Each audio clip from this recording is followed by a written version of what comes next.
Este julgamento, você acha que é liquidada a fatura de que ele vai se tornar inelegível? Todos os jornais estão dando essa indicação. Não eu joga acho, a culpa nos jornais. eu acho, todos os Vana Célia, sim ou não? Opinião, Vana Célia. Daqui a pouco você vai começar com salvo engano, não sei o que, não.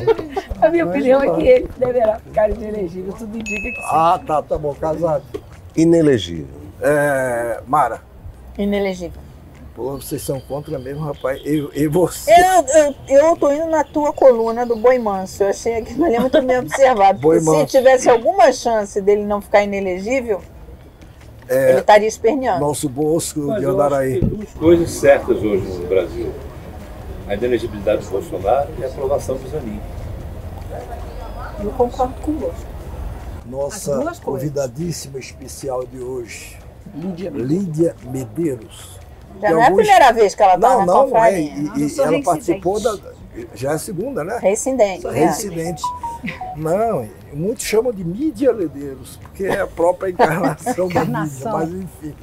Mas é isso aí. Agora vem cá, sim, e aí, por que o Bolsonaro nos últimos dias não estribucha, não relincha, enfim, não reage?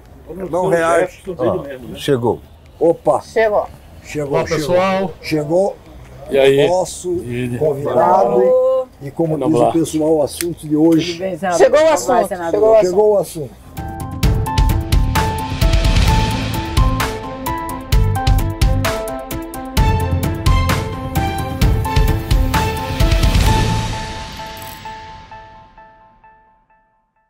Romero Jucá, pernambucano, como eu, mas aí é um defeito que a gente não Ninguém pode. é perfeito, né? Ninguém é perfeito. Nascido no Recife. Com muita honra. Nascido no Recife também não é perfeito, porque nasceu só 2 anos depois de mim. Quer dizer, ou seja, eu sou mais velho do que ele. E entrou na política e já ocupou as principais posições que poderia ter ocupado, com uma particularidade. Entrou, salvo engano, em 1988, pelo menos assim, que ficam os registros, com uma grande particularidade, e é notável isso. E talvez pudesse por aí a gente começar essa nossa conversa. Ele foi líder de todos os governos centrais, estou exagerando? Não. Não, para não ficar constrangido, não. Ele foi líder de todos os governos desta república. Se fala em conciliação nacional, está aí. Procurou conciliar todas as tendências. É verdade.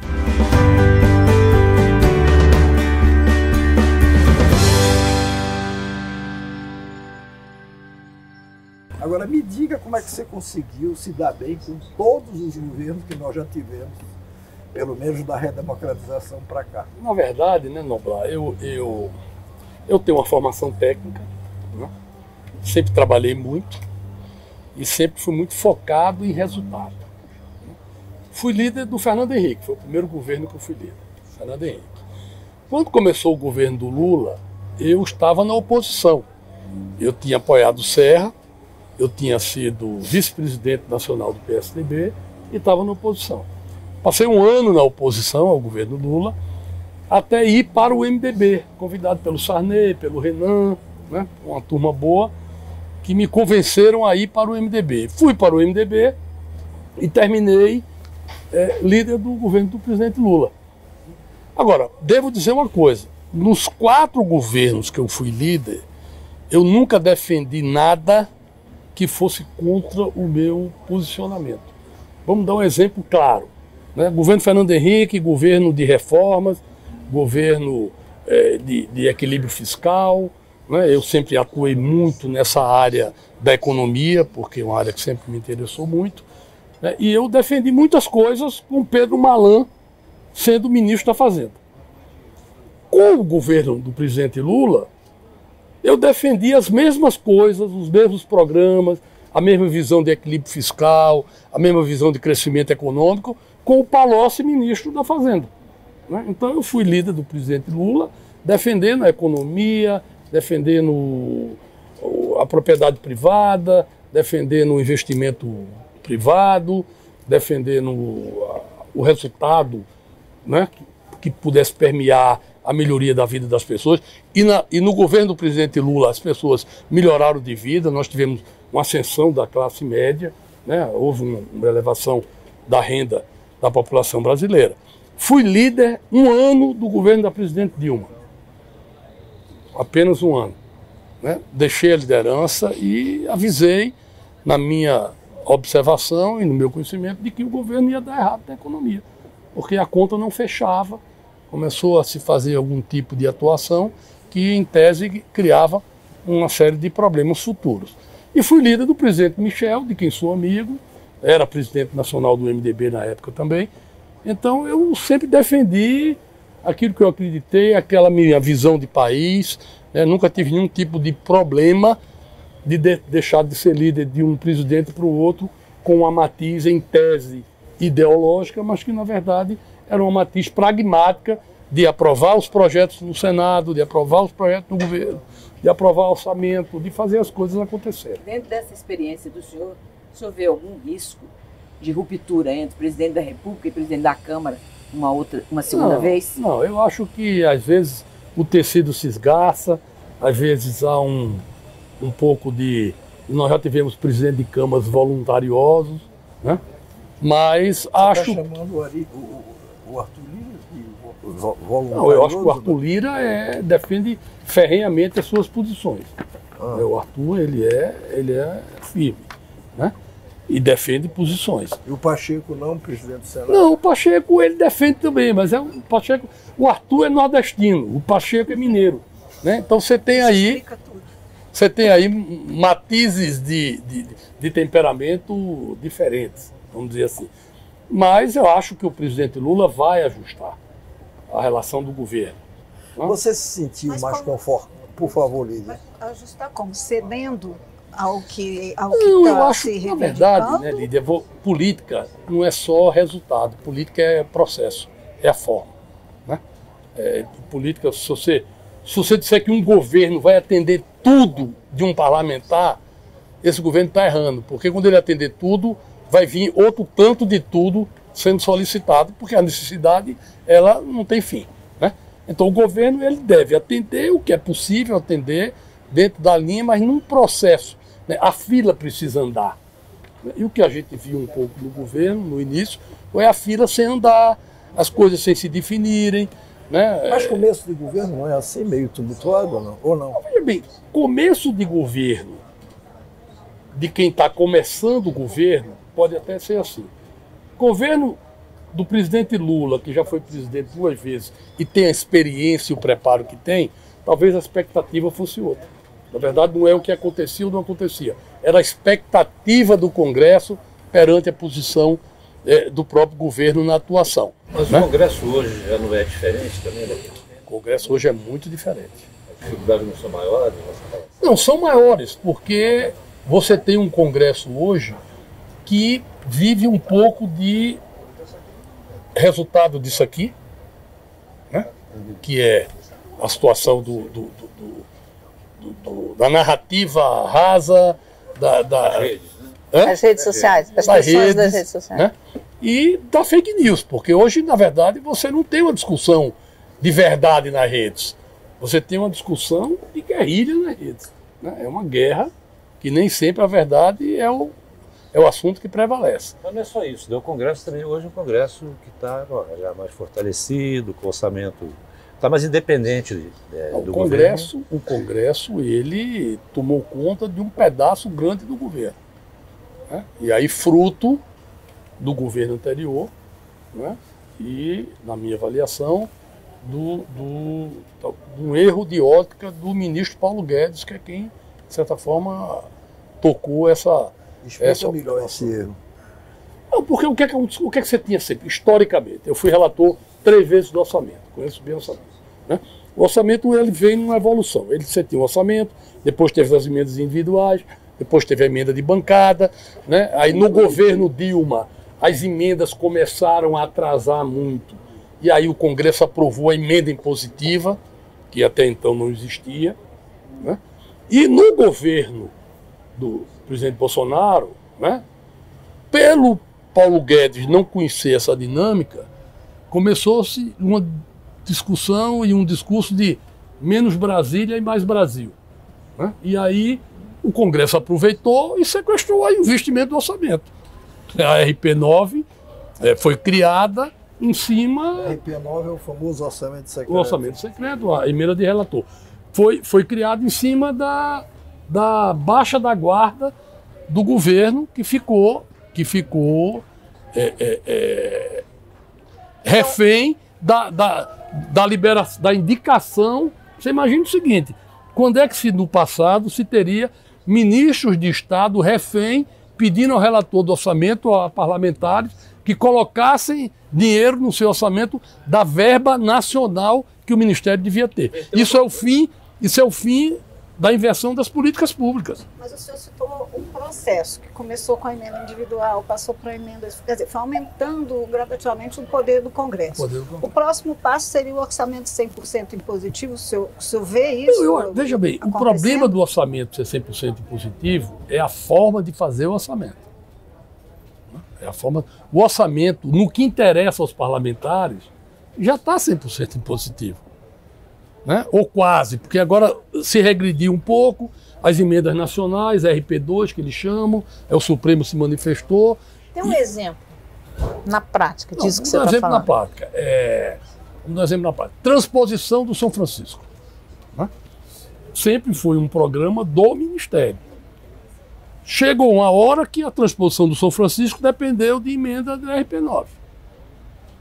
Agora, uma parte voltou para emendas individuais, porque, de certa forma, né, o Supremo balizou o entendimento que se acabou com a emenda do jeito que era do relator impositiva, e uma parte ficou com os ministérios. Mas essa negociação ela vai ser agora permanente com a Comissão de Orçamento. Não volta mais. Eu digo sempre o seguinte, depois que o leão comeu o filé, não volta para a ração, não há possibilidade. Né? Então, você vai dosar a quantidade do filé, mas o sabor agora já foi estabelecido no novo patamar. Então o parlamento comeu o filé.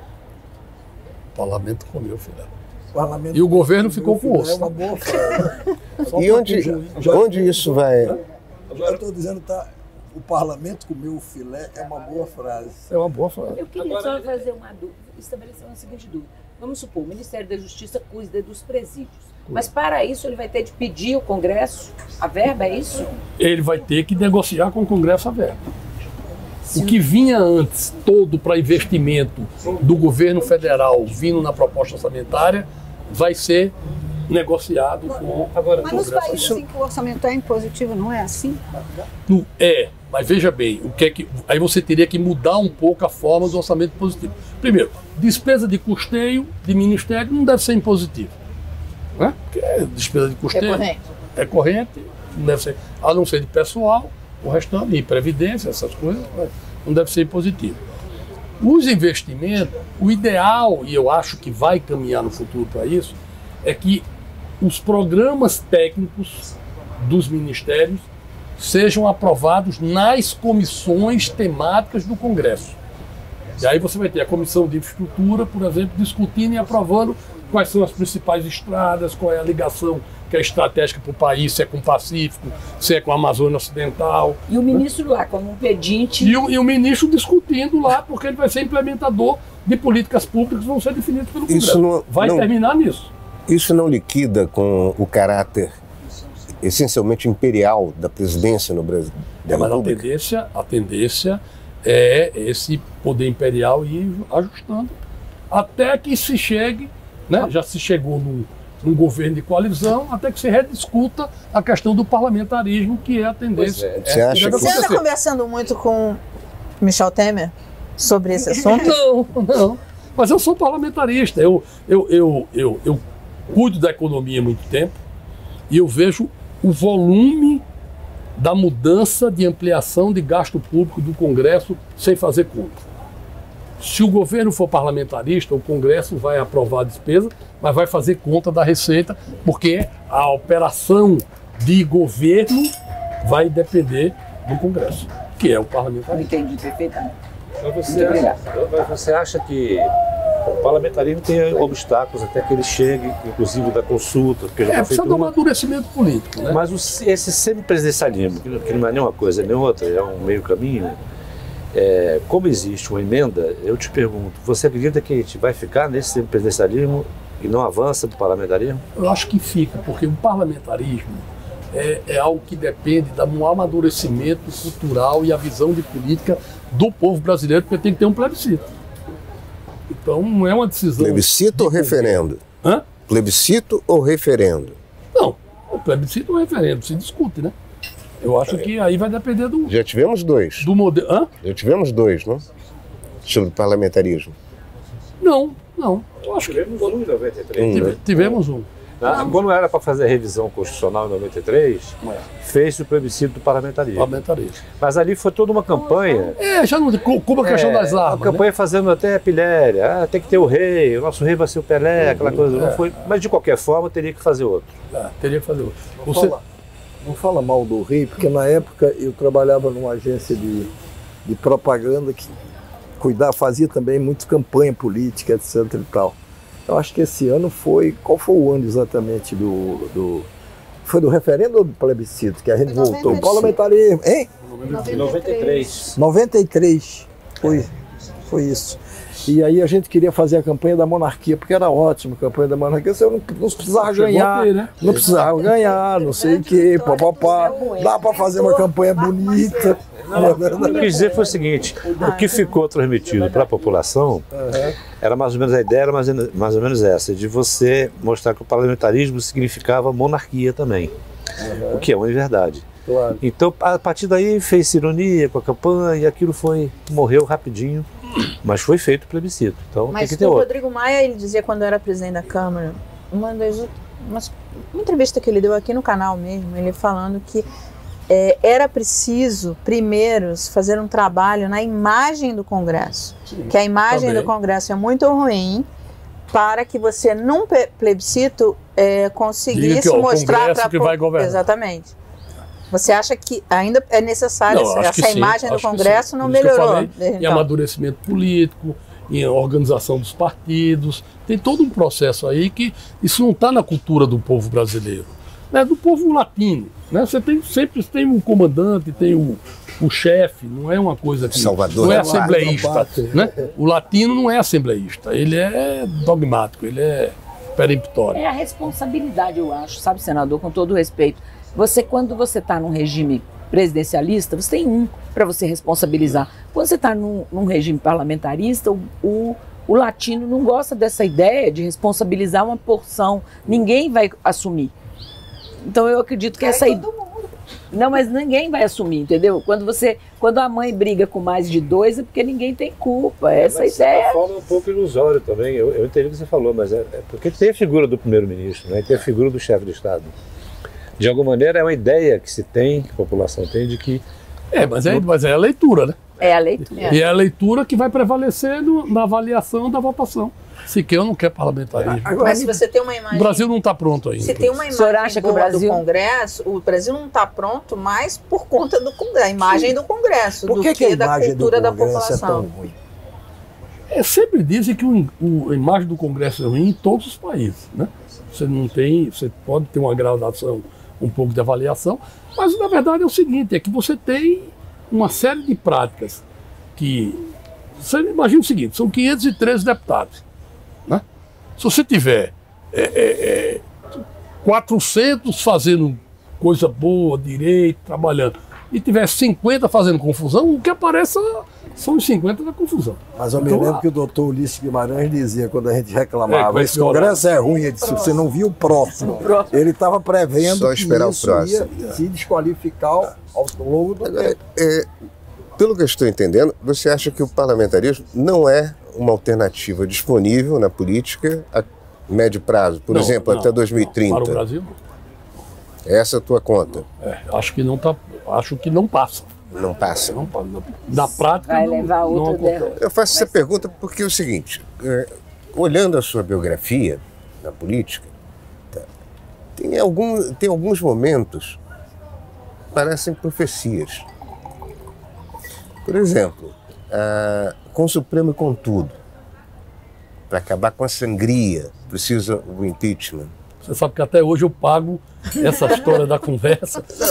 Não vai dizer que não disse essa frase. Tá lá. Não, com o Supremo com tudo não, quem disse foi o Sérgio Machado. Sim, com o Você Supremo pode pegar. O que eu disse é o seguinte, tinha que acabar com a sangria e tinha mesmo. O governo da Dilma estava sangrando o país.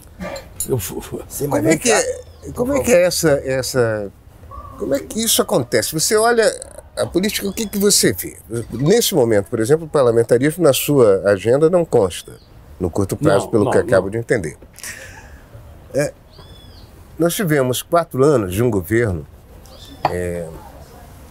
maluco, na minha opinião, esquisito no sentido clínico,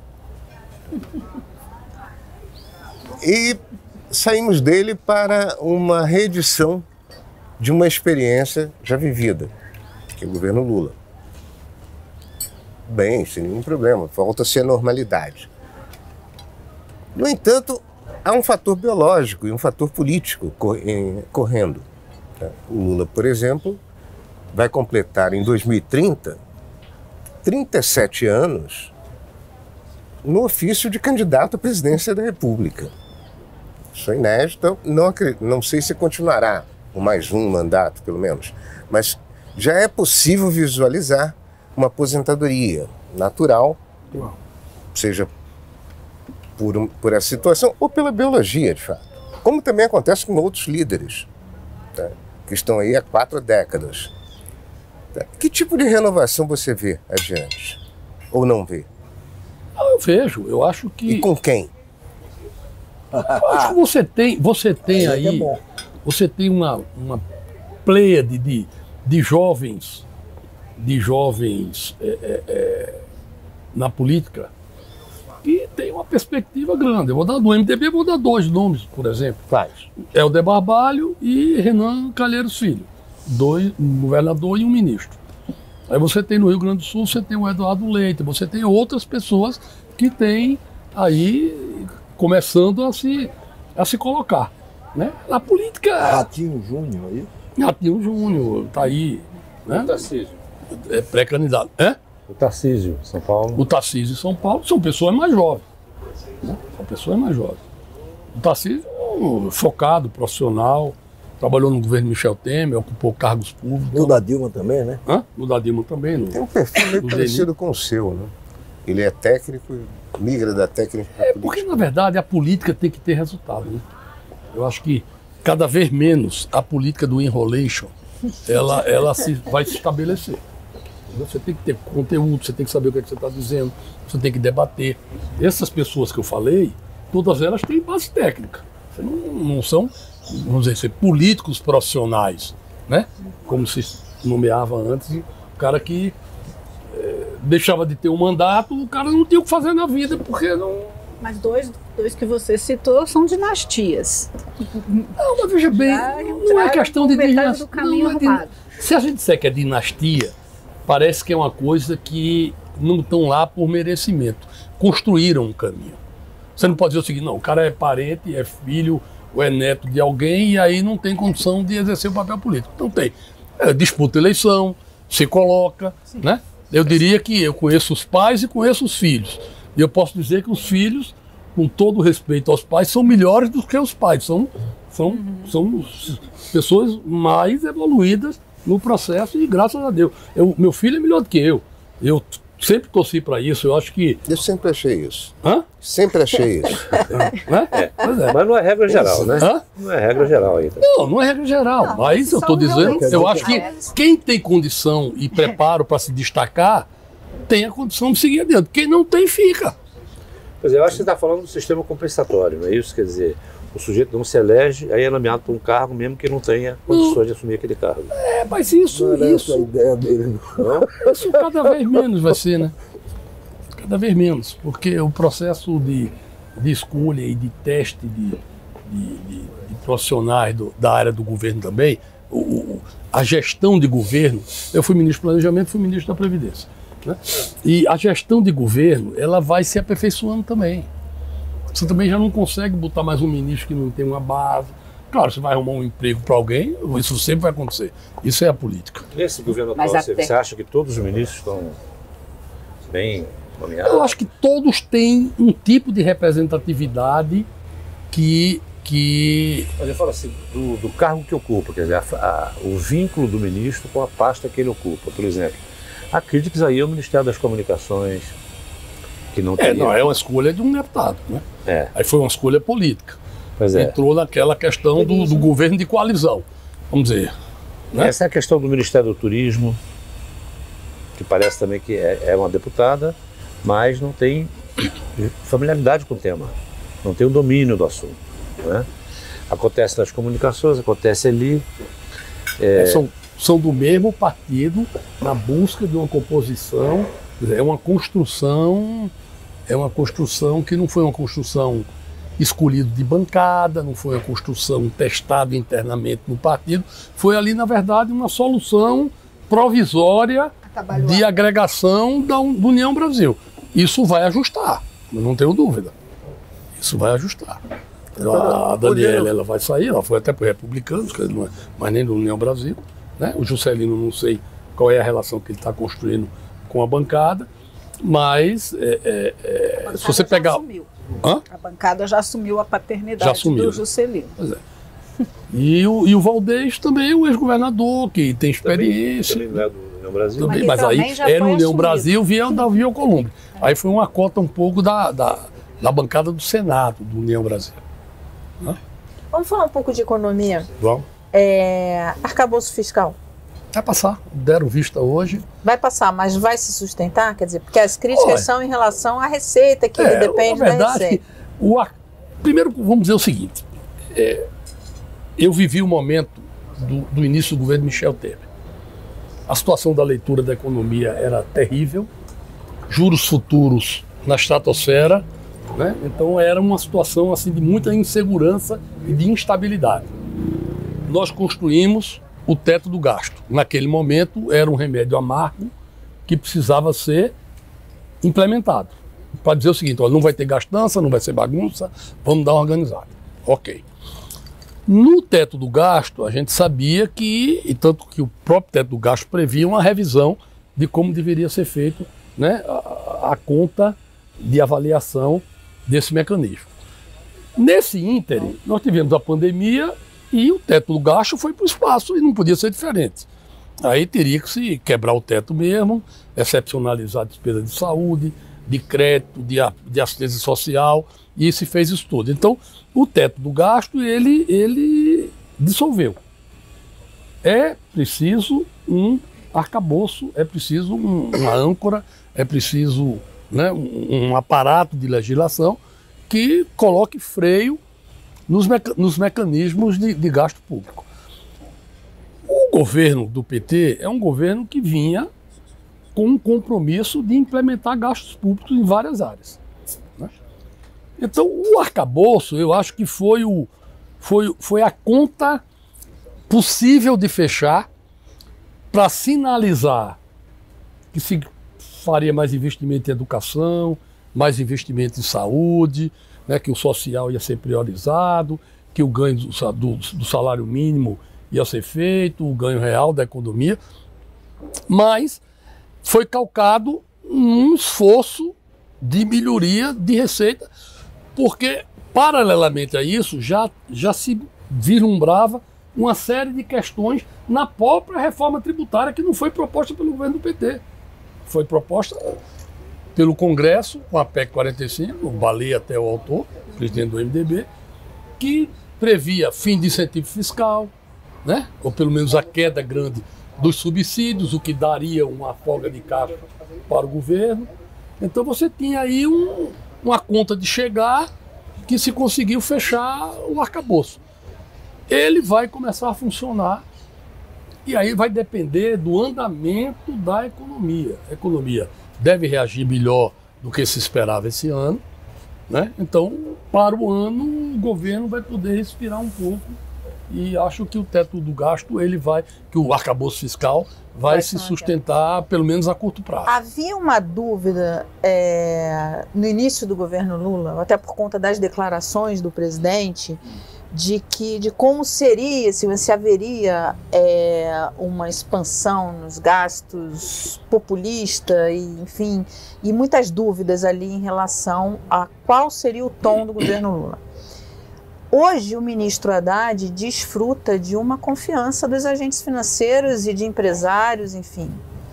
Só que existe um Ministério da Fazenda do B ali esperando ver se vai dar certo mesmo ou não, capitaneado pelo presidente do BNDES, Aloysio Mercadante, que tem uma visão diferente, uma visão econômica bem diferente. Inclusive, ficou famoso aquele seminário que ele fez, onde reuniu André Lara Rezende e tal, que é uma das teorias, enfim, que é colocada e discutida, que é a mudança do modelo ali monetário. Você acha que Haddad vai conseguir? Você acha que esse outro grupo está esperando a economia derrapar para assumir? Economia não é uma ciência exata, né? Economia são correntes, né? São escolas econômicas, né? E você, se tiver bom senso, cada governo vai ler a sua conjuntura, o seu momento e aplicar dentro da sua realidade, né? Você não vai pegar uma receita pronta da Inglaterra e botar aqui dentro do Brasil, que não vai funcionar, né? A visão do Mercadante é uma visão mais do lado ideológico do PT, né? Tanto que o Haddad começou a sofrer crítica da Glaze, de uma certa pessoa. O Haddad ele entrou num espaço muito imprensado quando ele foi ser ministro da Economia, né? Porque havia o mercado com total desconfiança, né? Havia o PT com total desconfiança porque ele queria fazer o jogo do mercado, e no fim todo mundo ali meio que uma expectativa que talvez ele não pudesse dar certo. Carroça de manga, né? Hã? Carroça de manga, tem que ir pois se ajeitando. todo se acomodando. Ele foi muito hábil, né? Ele foi muito hábil, né? Foi muito humilde, ele assimilou pancadas, ele não, né? Ele jogou para o objetivo futuro, né? E teve sorte também, porque também se não tiver sorte, acaba, não tem jeito, né? Então, eu acho que a conjuntura levou a fortalecer o papel do Haddad. E o próprio presidente Lula já viu que esse é o caminho, né? Nós não vamos ter, na próxima reunião do Copom, nós não vamos ter baixa de juros. Mas se eu tivesse no Copom, a próxima reunião do Copom já indicava viés de baixa para... A curva futura já está indicando isso. Não, tá. O juro futuro já está mostrando muito. Mas o Banco Central não deu o braço a torcer ainda, né? Mas, por que ainda não deu o braço a torcer? Seria cedo demais? Não, porque na verdade havia toda uma perspectiva da economia internacional poder ainda degringolar. A gente não tinha ainda a leitura interna de como a economia, o consumo. O braço a torcer sugere que ele não quer atender o Lula, né? A pressão do Lula, ou se ressente dela. Campos Neto é bolsonarista? Não, o Campos Neto não é Ele bolsonarista. está atuando politicamente? Hã? A atuação dele é política? Não, eu acho que ele atua na política econômica. Ele atua como guardião da moeda, da política monetária. Esse é o papel do Banco Central. Eu até fiz um projeto de lei que não foi aprovado, não foi votado, que dava duplo mandato ao Banco Central para ver a questão do emprego também, para ter uma componente da visão social. Mas não é o caso hoje. Não é o caso hoje. Como é o Banco Central americano. Não é o caso hoje, né? Então, tecnicamente, ele está correto. Sendo conservador, né? Porque imagine o seguinte, o Roberto Campos Neto, ele para o ano, né, que ele termina o mandato dele. Ele volta para o mercado. Então ele não vai fazer política partidária, porque depois ele não vai para política partidária. Ele vai para política econômica. Não vai. Não vai. Nem para o Senado? Roberto Campos Neto? Não sei. Acho que não é o... Não é a praia dele. Não é a praia dele. Hã? Também acho que não é. O cara tá noutra. Com essa visão que tem, é um cara jovem, precisa de voto, brilhante, inteligente. Ele vai virar referência. Vai se sujeitar a precisar de votos. Vai. Né? Não vai. Então, acho que ele está sendo conservador, correto, né? Acho que o governo deveria ter feito o contraponto na questão da alta dos juros, até por conta do contraponto do Bolsonaro, mas não precisava estar com essa cantilena ainda de... Está errando o tom, não a crítica. Eu acho que passou, né? Passou, tudo tem o seu time, né? Tem aí um movimento, eu acho muito interessante, que é a diferença entre o ritmo dos acontecimentos políticos e da economia. Estamos vendo, por exemplo... Apesar de que a política atrapalha a economia, né? Às vezes a economia não vai necessariamente, e o discurso né? político não atravessa e atrasa um pouco as coisas. E a economia ajuda a política. Né? E a economia ajuda. Quando tá e às vezes é o bombando, contrário, né? a política ajuda a economia também.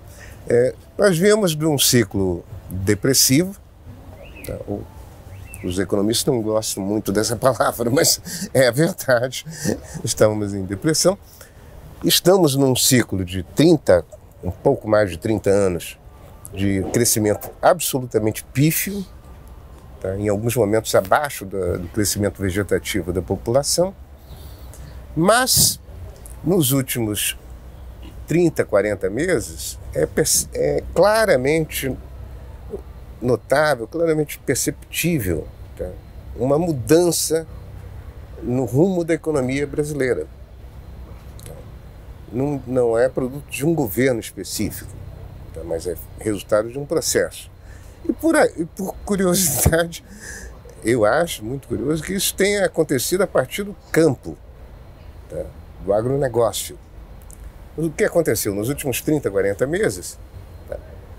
O fluxo de comércio do Brasil representou 30% do PIB, que é 10 pontos acima da média histórica dos últimos 60 anos. Comércio, entendido, importação e exportação. É uma mudança estrutural, tá? Extraordinária. Em cima de quê? De produtividade. Basicamente, no campo. Ocorre que nós tivemos na política nesse período, tá? Uma dicotomia, tá? Entre o que se poderia supor uma posição mais, digamos, progressista do empresariado do campo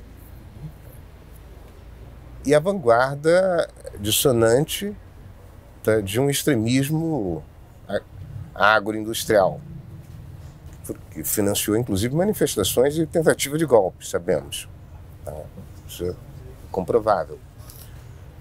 Como é que você vê essa mudança e essa dicotomia na política? Tem uma mudança econômica em processo, de fato, tá?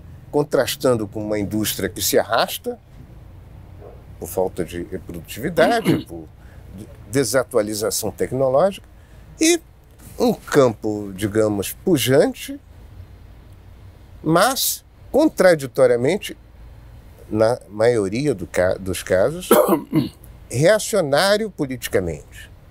Extremamente, mais do que em outros momentos. Então, nós não tivemos isso, por exemplo, no período Fernando Henrique. Na verdade, veja bem, aí a gente volta a um tema que todo mundo fala, que é a questão da narrativa. A gente teve uma política no campo, no governo Lula, extremamente produtiva e crescendo, com Roberto Rodrigues, ministro da Agricultura, sim, com Blário Maggi. Então você teve aí pessoas que eram emblemáticas do campo e o processo se consolidou, né? Isso não foi fruto do último governo, né? Depois nós tivemos, na verdade, a política econômica do governo Lula foi uma política que fez o Brasil crescer e trouxe para a classe média, já disse isso no começo, muita gente que não consumia. As pessoas começaram a comprar moto, as pessoas viajavam, né? Todo mundo, era uma situação assim de um consumo mais organizado, né? Então, a política econômica do PT, na verdade, teve dois momentos distintos e diferentes. A política econômica do Lula e a política econômica da Dilma, né? O campo, né? Ele reagiu à política econômica da Dilma. Tanto que quando o Michel assume, a gente refaz uma série de caminhos na economia, né? E muita gente hoje diz, pô, era o melhor tempo, foi ótimo, o governo do Michel, para a economia foi bom, fizemos muita coisa. E fizemos muita coisa mesmo. Em 2 anos nós aprovamos, eu ajudei a conduzir, nós aprovamos coisas que era inimaginável aprovar. E íamos aprovar a reforma da Previdência. Não aprovou porque houve aquela situação toda da gravação do Joélio com o Michel e aquela confusão toda. Íamos aprovar, como aprovamos reforma trabalhista, que eu fui relator, como aprovamos reforma de ensino médio, mudamos TJLP, ajustamos o Banco Central, as contas do Tesouro, né? Então, o Brasil ele tem se encaminhado para essa realidade que você fala. Nós vamos ter dificuldade esse ano com o preço do campo. A carne, quem está criando gado está tendo dificuldade no mercado e as exportações também estão tendo um pouco de dificuldade e ninguém consegue exportar industrializado, porque a reforma tributária tem que mudar isso, né? Você exporta soja, o Brasil tem preço competitivo para exportar soja, mas o Brasil não tem preço competitivo para exportar a soja industrializada. O óleo de soja, tudo mais fica mais caro por conta do modelo tributário, da tributação, né? Então, a reforma tributária vai ser feita, a emenda constitucional vai ser aprovada. Eu espero que uma emenda mais generalista, não acredito que venha detalhe, alguém fica dizendo, não, vai ter alíquota, vamos fazer isso, vamos fazer aquilo, vamos fazer a forma de funcionamento de cashback, não sei o quê. Não acredito que isso venha na emenda constitucional. Se vier para mim vai ser uma surpresa. Porque você tem que aprovar uma emenda constitucional com o quórum que tem e com todos os interesses que tem. Se você botar um determinado interesse especificado, operacional, os outros vão querer botar a sua parte também e aí ninguém consegue votar, né? Mas nós vamos avançar. O dólar vai estar mais baixo no final do ano, o crescimento vai ser maior do que o previsto, a inflação vai ser menor. Então nós estamos fazendo o transbordo, né? Fazendo a volta do transatlântico. Nós estamos fazendo isso. Você acha que esse começo, embora tenha sido mais emperrado do que você imaginava ou desejava, mas ele está sendo melhor, igual ou pior do que o começo dos governos 1 e 2 Lula? Não, ele está... Veja bem, eu acho que na política ele tem ainda um erro de formatação. Qual é? É que é o seguinte, o que ganhou essa eleição do Lula não foi um discurso ideológico de esquerda. Não foi. Então, o que se construiu de frente ampla, o que se construiu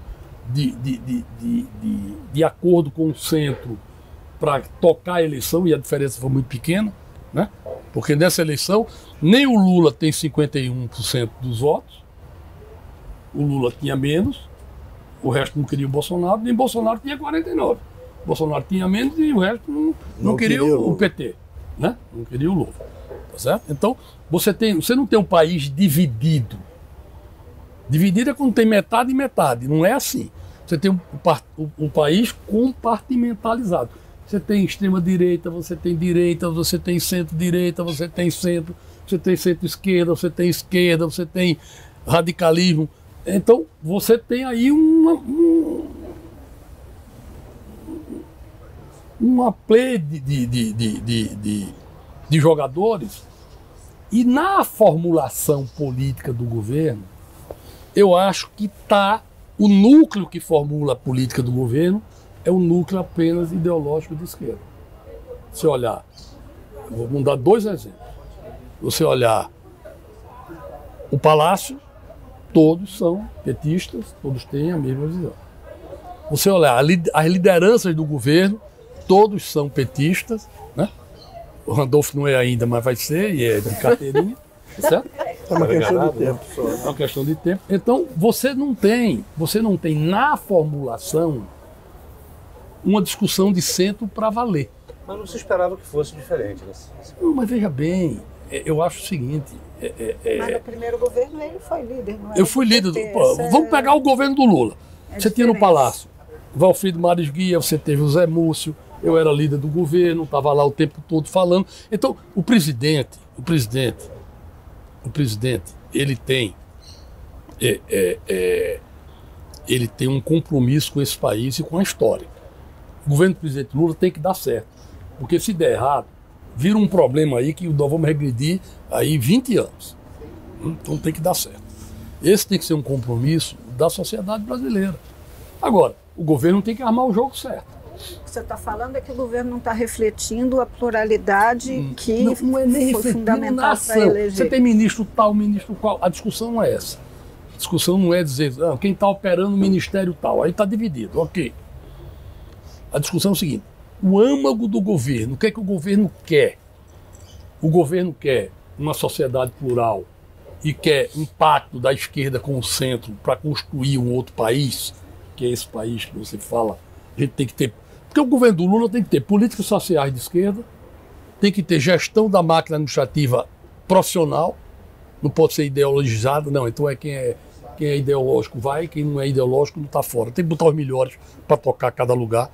Mas os governos do Nordeste mostram que você tem nomes de esquerda que fazem uma gestão administrativa muito boa. Sim, não, eu sei, mas não faz só. Você não faz uma gestão do Brasil só com a esquerda ou só com a direita. O Bolsonaro errou porque fez só com a direita e o Lula não pode errar fazendo só com a esquerda. Não estou dizendo que a esquerda tem que ficar fora, não. Agora, a discussão é: a esquerda vai ser hegemônica na definição de país? Se a esquerda quiser ser hegemônica na definição de país, não vai prosperar para frente. Vai bater de frente com o Congresso inicialmente. Não, nem só com o Congresso. Eleitor conservador. Vai bater de frente com o eleitor. Faltam-lhe votos. Hã? Faltam-lhe votos. Não é isso, é porque você vira uma guerra que você não vai para canto nenhum. O país vai ter que evoluir. Então, na verdade, é o seguinte: a construção teórica do governo do Lula tem que ser um governo de centro-esquerda. Tem que ser um governo... Até porque tem alguns dogmas, por exemplo, os governos de Camilo Santana e outros governos, o próprio Flávio Dino no Maranhão, quer dizer, com responsabilidade fiscal. Foram governo. Eu lembro uma vez que estava conversando com o Camilo Santana, eu falei: governador, o senhor é do PSDB ou o senhor é do PT? É um excelente quadro, Camilo Santana. Porque é um excelente quadro. Ele fez reforma. Ele está lá porque é ideológico de carteirinha? Não. Ele está lá porque é um cara que deu certo. Foi um grande governador, tem visão, o Ceará tem um exemplo de educação para o Brasil. E também criou-se o mito de que governar com contas equilibradas é coisa da direita. Isso nunca não tem sentido. Isso é coisa que é inteligente. O governo do Flávio Dino... Que desequilibrado, o cara não vai pagar nada. Ninguém aguenta cobrador na porta todo dia. Essa fala sua... E no caso de país é a cobrança interna e externa, que é mais complicado ainda. Essa fala toda sua aí permite também a leitura de que os dois diferenciais grandes desse governo em relação ao PT, que são a Simone Tebet e o Alckmin, não estão tendo nenhuma influência no processo político. É verdade isso? Bem, eu não sei, eu não estou dentro do governo. Sim, mas agora, você olha... Se fosse chamar dele, eu... Deixa eu quieto na Blue. Você olha para o governo, você olha para a gestão da política e você vê a presença mais afirmativa do Alckmin ou da Simone Tebet, eu não vejo. Até porque os dois são muito cuidadosos e nenhum dos dois, por temperamento, estará sem ser chamado. Tá? Não estarão. Né? Mas podiam ajudar muito, só com dois exemplos de dois presidenciáveis. Entendeu? Então a discussão agora não é se o PT vai ser hegemônico para daqui a 3 anos.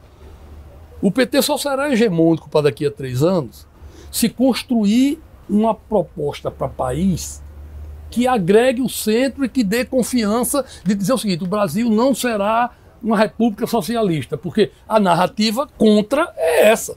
Então você tem que ser inteligente para dizer: pessoal, não é todo mundo aqui todo mundo vai melhorar de vida. O que é que o brasileiro quer? O brasileiro é de esquerda? É comunista? É social-democrata? É direito? Não, o brasileiro quer resolver a vida dele. Então ele quer crescer, ele quer comer, ele quer ter carro, ele quer ter... Tá certo? Então o governo que atuar nisso, e o Lula fez isso muito bem, nos mandatos dele, o governo vai capturar a classe média, que é o diferencial dessa eleição. Porque 3 governos depois ainda tem esse fantasma da República Socialista? O que o PT não consegue desfazer isso?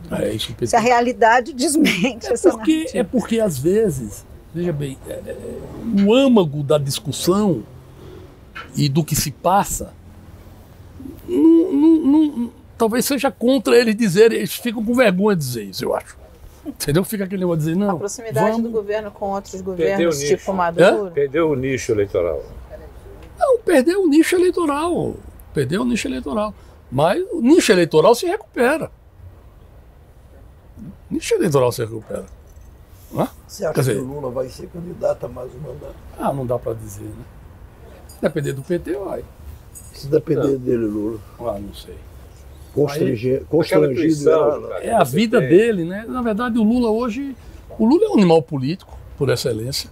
O Lula tem muita experiência, né? O Lula, ele vai ter que ter muita paciência, ele vai ter que se meter mais nas coisas, né? Eu não tenho acompanhado, não sei detalhe do Palácio, mas se ele botar a mão, ele conserta. Então ele vai ter que botar a mão. Para botar a mão, tem que querer botar a mão, tem que querer manter a mão, não 4 anos, mas 8 anos. Então, na verdade, é um processo. Me diga uma coisa, você acha... É uma decisão pessoal, não dá para dizer.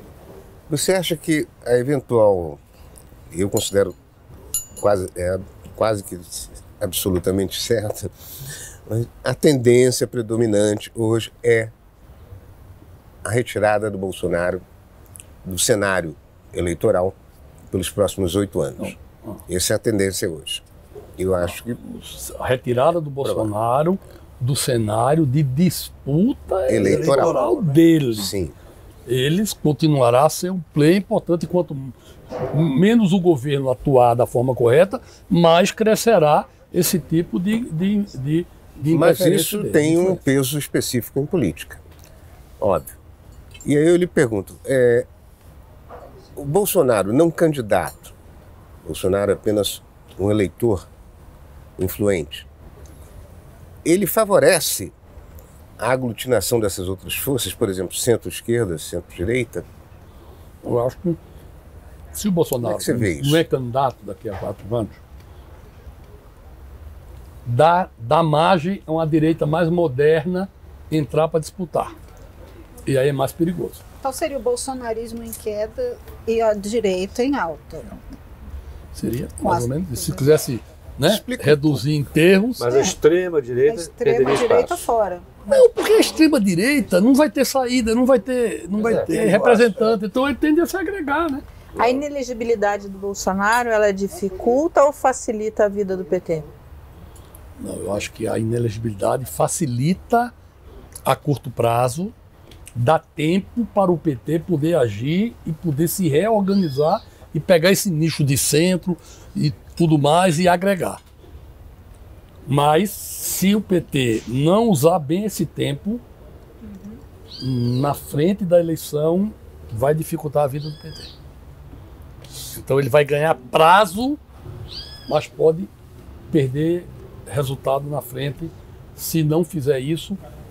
Governadores do centro-direita vão fazer e tendem a aglutinar isso. E está todo mundo com apetite aí. Então, você acha que esse caminho do PT, do governo Lula, nessa direção que você está colocando, de fazer uma frente mais heterogênea de governo, etc., ela vai caminhar por uma virtude do partido e tal, ou vai ter que mexer no governo? Mexer em peças? Veja bem, o presidente Lula, se ele quiser, ele dá o tom. E se ele der o tom, os atores, a maioria dos atores que estão aí vão cumprir o tom que o presidente der. Já fez a 3ª reunião dando esse tom, né? Você acha que... É o tom interno, né? É o tom da ação, né? É o tom da ação. É a coordenação funcionar de forma mais aberta. Entendeu? Alguns agentes administrativos terem um papel de agente mais político. Pois é, porque parece que naquele núcleo duro que você chamou aí, tem alguns sem muito jogo de cintura político, né? Não são pessoas tão... uma biografia tão políticas propriamente ditas, né? Faz-se muita referência ao Rui Costa como um cara mais de perfil executivo, governador e tal. Mas o Rui Costa foi governador 8 anos. Executivo. Da Bahia, que é um estado muito forte. Entendeu? Alexandre Padilha foi ministro da Saúde, é um cara muito jeitoso, né? Então, ele tem muita gente. O que falta é a definição. É por isso que eu digo: o governo erra na leitura política, o governo não erra. Errar na execução é uma consequência de você errar na leitura política. Então, a leitura política não pode ser eu me basto, eu vou fazer e o resto são apêndices. Esses apêndices, se não forem agregados a um projeto de país, vão ser apêndices de outro canto para ser agregado em outro lugar. Senador, não tenha dúvida disso. Senador, eu queria que o senhor abordasse um aspecto que eu acho muito diferente dos tempos anteriores e de hoje: a judicialização. Houve um crescimento do judiciário. Como é que o senhor avalia? Na verdade, foi um sinal dos tempos também, né? Eu acho que nós tivemos aí, nos últimos 4 anos, um processo em que foi relativizado a lei, relativizado o entendimento das coisas, dos espaços, e aí o judiciário foi chamado a atuar de forma mais dura, mais peremptória, mais efetiva. Acho que com essa nova realidade do equilíbrio dos poderes, a gente vai ter menos isso. Não vejo, acho que a judicialização vai passar a ser só em cima da disputa política. Isso já acontecia antes, né? Eu era líder, Randolph movia ação contra o governo, a gente ganhava, ficava naquela história, vinha. Então isso aí vai continuar acontecendo. O Eduardo Bolsonaro vai mover ação. O senhor tem uma certa fixação no Randolph. Não é meu amigo, eu gosto dele. Ele está como líder hoje e faz um bom papel. Mas eu digo o seguinte, é que havia uma luta política que ia parar no Supremo, que vai continuar indo parar no Supremo.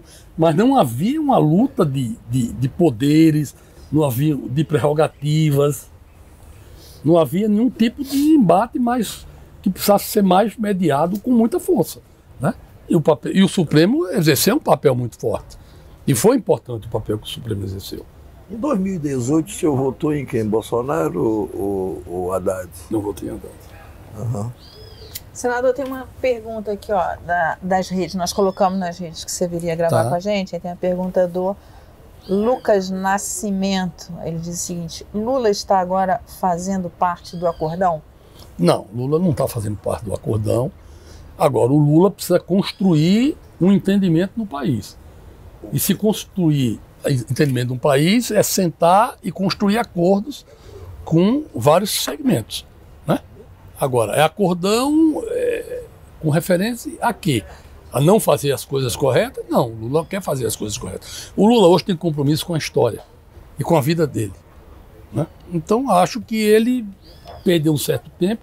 Até o governo ganhou com o dia 8 de janeiro, tinha ganho um prazo para arrumar a casa enquanto a discussão ficava, terminou não tocando bem isso também, né? Ia ter CPI, depois não ia ter CPI, depois foi para lá, foi para cá. Eu acho que o governo ele errou um pouco nessa condução do início do processo da relação com o governo também. E aqui tem outra pergunta, ó, do Guilherme, Lozer Guilherme. Ele pergunta o seguinte: por que não fizeram a CPI da Vaza Jato? Eu não sei, eu não estava no Congresso, né? Eu gostaria que tivesse sido feito, porque eu acho que a gente foi muito massacrado nesse processo e as entranhas, né, do que aconteceu agora estão começando a ser demonstradas. E não é um bom filme, é um filme para maiores de 18 anos, né? Não é uma censura livre. Final ruim, pelo visto. Eu tinha até anotado isso aqui, que eu achava que era um fio que tinha ficado meio sem amarrar.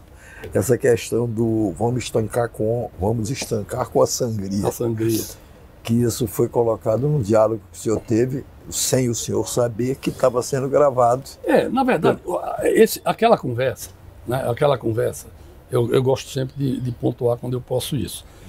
O Sérgio Machado fez uma roubalheira com os filhos, né? Na época do Transpretro, ele era presidente. Tá certo? Pegaram os filhos com dinheiro, tudo, e o Ministério Público ofereceu para ele o seguinte: ó, libera os seus filhos, libera uma parte do dinheiro, se você pegar o Sarney, o Jucá, o Renan, né? Essa foi a conversa. A condição. Né? Então, veja bem, o Sérgio Machado foi para aquela conversa disposto a salvar os filhos dele. Então, não tem nada mais em jogo para uma pessoa do que isso. né? Ele chegou ali, o Sérgio não teve uma conversa comigo ali, né? E disseram, não, ele não chegou para mim e disse, Jucá, rapaz, se você não me ajudar, eu vou entregar aquele negócio daquele dinheiro, o dinheiro que você recebeu, ou vai ter a corrupção, ou vai ter... Não teve essa conversa. Se ele tivesse esse tipo de poder de pressão para cima de mim, ele teria colocado naquilo ali.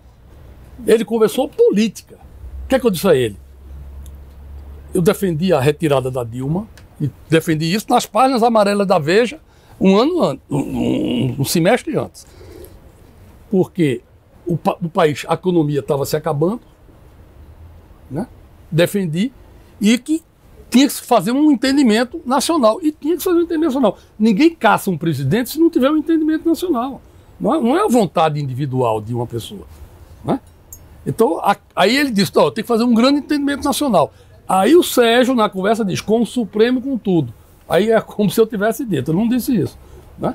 Tanto que ele pergunta também, você tem condição de falar com os ministros do Supremo, com teoria, com não sei o que? Eu digo, não tenho condição de falar. E ele estava me gravando e eu não sabia, isso foi na minha casa, ele foi tomar café da manhã comigo. Eu queria ir gravar com você, queria ir tomar um café da manhã com você. Né? Ele não disse isso, queria ir gravar, né? Como ele gravou o Sarney no hospital. Nossa. O Sarney estava hospitalizado, ele foi lá e gravou o Sarney no hospital. Hospitalizado, Eu imagino que ele é uma pessoa queridíssima no MDB hoje. Né? Então, agora, veja bem. O senhor nunca mais falou com ele? Não falei. Então, veja bem, o que é que aconteceu? Todas essas acusações caíram por terra. Eu sei o que eu fazia, não fiz nada errado. A economia do Brasil passava no meu gabinete, tudo passava. Eu sempre tratei da forma, quem é jornalista sabe, da forma como eu trabalhava, entendeu? Eu não ia me expor com nenhuma absurdo, com nenhuma babaquice dessa. Então eu tratei da política.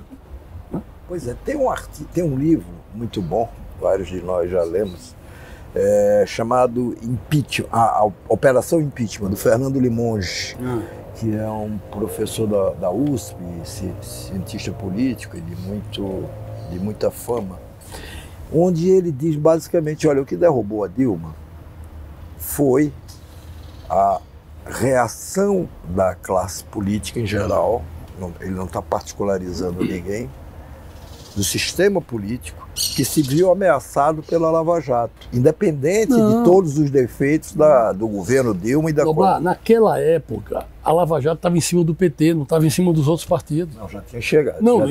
Na gravação não. A gravação foi em fevereiro. Não, na gravação não. Eu estou dizendo num certo momento. Que a Dilma, inclusive, negociou tudo, chegou a oferecer ao PP o Ministério da Saúde, a Caixa Econômica Federal, que depois o PP, quando o Temer chegou à presidência, aceitou. Com a Dilma já não aceitou. Por quê? Porque a Dilma já estava ali, primeiro, tinha todos os problemas do governo dela, principalmente nessa questão da área econômica, mas a Lava Jato ainda não tinha avançado sobre os partidos em geral, como começou a avançar a partir de um certo momento. E aí o sistema político, ele chama o sistema político, sentiu ameaçado. Aí disse, bom, vem cá, não dá mais. Se continuar com a Dilma, vamos todos nós aqui acabando se rascando nessa história da Lava Jato. Foi isso. Eu estou dizendo, é essa a tese que ele defende. Você acha que não é por aí, não? Não, acho que não. Você acha que é por aí? A Dilma caiu por quê? A Dilma caiu porque não tocou bem o governo, não fez política, a política econômica era complicada, na hora nada a ver com a Lava Jato, de falar, na hora de articular politicamente, foi um desastre. Se Lula tivesse assumido, a Dilma não teria caído. Se ele tivesse assumido o ministério... Não teria caído. Quer dizer, se não tivesse aquela liminar... O Lula, antes de assumir, teve uma reunião com a gente na casa da presidência do Senado lá. E aí, com ele, já vindo a presidente... Você acha que Lula se arrependeu de ter apoiado a reeleição de Dilma? Aí ele é que tem que dizer, né? Fica difícil dizer. Mas nós dissemos ao Lula, o MDB, que gostaríamos que ele fosse o candidato na época que ele... E o que ele disse? Ele disse que ia ser. Ele disse que ia ser candidato? Disse. E o que fez ele recuar? Não sei. Aí o PT tem que responder. Com o pé no chão, aí a Dilma, o Rui Falcão, essas pessoas que comandavam o PT definiram lá que não ia ser. Porque Marta Suplicy tirar falou da cadeira é difícil. Hã? Não, mas é porque a Marta Suplicy, uma vez, conversando aqui no canal, ela falou que ela saiu, inclusive, porque ela era a favor da reeleição do... Eu fui para jantar em São Paulo, organizado pela Marta, no Volta Lula. Eu fui. Porque teria sido um outro desfeito. Não teria acontecido o que aconteceu. Nada disso. Seria uma outra história. E você está feliz com esse terceiro retorno do Lula? Tô, eu acho. Aliás, o segundo retorno? Tô. Eu votei no Lula. Você já foi oposição, já foi governo. O que é melhor ser? Oposição ou governo? O meu perfil de trabalho é de ajudar o governo. Porque eu me especializei... Você tem uma certa vocação de governo. Não é nem vocação de governo, porque não tem muita vantagem. É o seguinte, eu sou movido a desafios. Né? O desafio específico que é a oposição é derrubar o governo, só tem um. Né? Só tem um mesmo. Monocorre. O desafio de quem é governo é construir 500 mil coisas diferentes. Então eu tenho... Você acha mais desafiante ser governo? Acho, porque é o seguinte, eu me habituei, né? Na verdade, virava até uma brincadeira. Tem problema, chama o Jucá. Né? Era especialista em problema. Em problema. Então, eu olhava para uma coisa, eu olho para uma coisa e olho sempre o seguinte: de que forma eu posso fazer melhor? Eu acho que eu não sou de repetir comportamento, você tem que criticar tudo, você tem que avaliar, você tem que fazer diferente, melhor. E agora com a narrativa que convença com poucas palavras, porque não é a verdade só que interessa mais. Né? Tem isso, a leitura é muito mais rasa. Então os desafios são muito maiores no governo. Então eu fui oposição e fui líder do governo. Quando o senhor saiu da oposição para ser governo no governo petista, eu me lembro bem que no início, o senhor ainda era oposição, o senhor deu uma risada e falou assim: se divertir a gente pode, pelo menos. Eu me lembro bem dessa conversa. O senhor era totalmente descrente do sucesso do governo. Que momento que o senhor viu que podia dar certo e o senhor resolveu trocar de partido? Não, na verdade, o que eu fiz? Eu mudei de partido, até porque o PSDB tinha mudado. Eu era, em tese, do PSDB da linha do Serra. O Serra perdeu a eleição, foi para os Estados Unidos, então o PSDB virou uma outra engrenagem. Né? Então eu já não era mais do grupo predominante, vamos dizer assim. E aí ficou o tempo todo Sarney, né? De quem eu tenho uma relação, né, muito próxima. Trabalhei no governo Sarney em 3 lugares diferentes. Fui presidente do Projeto Rondon, fui presidente da FUNAI e fui implantar o estado de Roraima. Tudo pelo Sarney. Então sempre tive uma relação de muito carinho. Entrevistei muito na Folha de Boa Vista. Pois é. Então, quando eu vim para o MDB, o líder do governo era o Mercadante. Eu tive um ano de oposição fustigando a vida do Mercadante quando ele era líder do PT no governo do Lula. Aí depois fui ajudar. Faz parte da... Vem cá, por que o seu estado é tão bolsonarista? Deu 70% dos seus votos ao Bolsonaro. 76% dos votos. Explica qual é. Olha, ali junta uma série de questões. Primeiro, a questão ambiental, né? O discurso ambiental é um discurso, em tese, que a sociedade, em parte, toma contra ela. A questão do discurso indígena. Metade do estado é área indígena. Né? Você tinha a questão dos venezuelanos, chegando lá de forma avassaladora no estado também, é um outro dado bastante negativo, e o pessoal associava a questão da Venezuela com o Lula, com o Maduro, com o Chaves. Então você teve uma série de componentes aí que criaram um caldo de cultura lá que é muito difícil. Agora, nessa questão ambiental, e Roraima é uma vitrine hoje, de garimpo, Yanomamis, etc. É uma vitrine negativa. Hein? É uma vitrine negativa lá. Né? Ela é negativa, visto o genocídio potencial. Mas você tem ali os dados básicos para uma outra visão da Amazônia, do problema da Amazônia, que não é comum, né, em outros estados. O que eu queria lhe perguntar é o seguinte: você foi presidente da FUNAI durante um bom tempo. 3 anos. 3 anos. Fiquei com 3 ministros diferentes. Caiu o ministro e eu ficava, já não aguentava mais. você fez alguns projetos, ou pelo menos um projeto, para mudança nos critérios de demarcação de terras indígenas, focado no caso dos 12 Yanomamis do seu estado. O estado que o elegeu. Mas qual foi o resultado dessa experiência? O que você realmente pode apresentar em termos de observação, de estudo? Você acha que as áreas indígenas são excessivas para o estado de Roraima? Acho que precisa remarcar? Não. No sentido de uma redução dessas áreas? Então, o senhor é a favor do marco temporal? Olha, vamos lá, vamos por partes. Primeiro, questão indígena. O Brasil hoje tem 1 milhão de índios. Tem 14% do território nacional demarcado como terra indígena. Tá? A terra indígena em si não é um óbice do desenvolvimento. Porque vamos pregar a questão de mineração, que é a mais emblemática dessa questão, né? Os capítulos 231 e 232 da Constituição Federal, eu era presidente da FUNAI, na época que votou a Constituinte, eles autorizam mineração em terra indígena. Agora diz que tem que ter uma lei complementar que vai regular como o Congresso vai autorizar cada caso. Eu tenho um projeto de lei que regulamenta isso, que foi aprovado no Senado, por unanimidade, na época da Marina, foi para a Câmara, está pronto para votar no plenário há décadas e não votaram até hoje. Aí o Bolsonaro mandou um outro projeto muito ruim, que eu deveria ter aproveitado o meu, que era um processo muito mais... Porque existem comunidades indígenas completamente diferentes dentro do Brasil. Ritmos culturais diferentes, situação ambiental, tudo é diferente. Né? Tudo é diferente. Então, no caso, eu fui presidente da FUNAI. Eu criei uma coisa como presidente da FUNAI chamado Renda do Patrimônio Indígena. Não tem sentido uma instituição como a FUNAI, que administra 14% do território nacional com todas as suas riquezas e não ter dinheiro para trabalhar e os índios passarem fome e não terem condição de sobreviver. Não tem sentido. Em outros lugares do mundo, em que os índios não ficaram no local de origem, diferente do Brasil, que estão no local de origem, a sua grande maioria, né? Não estão na costa, não estão na cidade do Rio de Janeiro, em Niterói, mas estão em lugares muito bons. Né?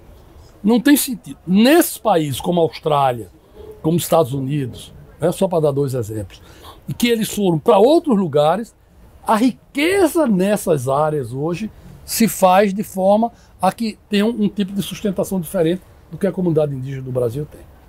Por quê? Porque não se faz o desdobramento do que precisa se fazer. Mineração em terra indígena. Tem lugar que pode fazer, tem lugar que pode fazer. O Congresso vai autorizar, os índios vão receber royalties e aí você vai fazer a rentabilidade e administrar dentro do ritmo cultural de cada comunidade indígena. Vou dar um exemplo de Roraima. A área Raposa Serra do Sol. Nós tínhamos lá plantações de arroz que eram as mais produtivas do país. Do país. Áreas de várzea com canais irrigados que faziam a irrigação. Ok? Demarcou-se como terra indígena, os arrozeiros saíram e tudo lá está abandonado. Podia estar gerando riqueza para os índios. O que é que impede que você possa fazer uma PPI indígena? Uma parceria pública-privada com os índios e com empresários. Isso não coloca em risco? Hã? Isso não coloca em risco? Não coloca em risco, porque a atividade vai acontecer aonde é possível acontecer dentro da condição cultural de cada um. Esse município lá, índio é prefeito, índio é advogado, índio é coronel da polícia. Os índios em Roraima, tirando os Yanomami e os Waiwai, os índios em Roraima, e tirando um pouco já no norte do Uramutã, esses índios, eles são muito aculturados. Eles querem produzir. Quando a Prefeitura de Boa Vista, o município de Boa Vista tem 18 comunidades indígenas. Né?